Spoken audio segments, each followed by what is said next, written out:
Hello, I'm going to show you how to make a homemade lava lamp out of everyday things that you can find in your kitchen. This is something you can do when you're bored because it's fun and easy to make. So what you're going to need is a glass. You're going to need some water, washing up liquid, and vegetable oil or olive oil. Both are the same, so you can use either one. And also, this is optional, but you can also use a vitamin C tablet. I'll tell you why now in a second.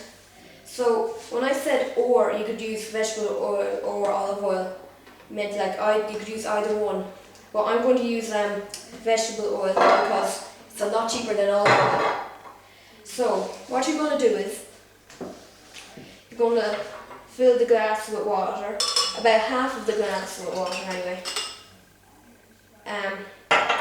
Next, you're going to get the vegetable oil and you're going to pour it in there about that much. And it floats at the top, so that's very important anyway. So that's normal when it floats from the top.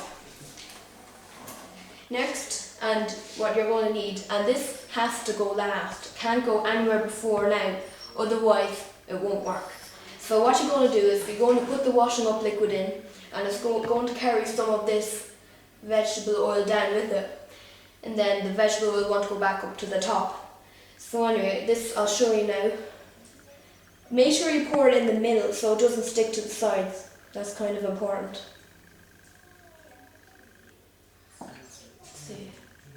Let's see it come down now. It's carrying some of the vegetable oil with it.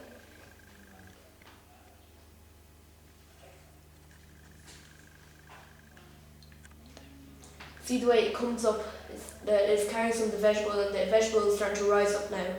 So just check that. I might actually add a bit more to it. So anyway, this doesn't last very long. It normally lasts about a few minutes. So this is where the vitamin C tablet comes into use. You don't have to use it, but if you have it, you should use it. So what you're going to do is you're going to shove it into the vegetable oil like that in there, and it's going to dissolve and carry some of the washing up liquid up into the vegetable oil. So basically it's just starting the whole thing again. So anyway, here it is. Just sink into it. So anyway, that's how you make your homemade lava lamp. And thank you very much for watching. And don't forget to watch my other videos. And don't forget to subscribe.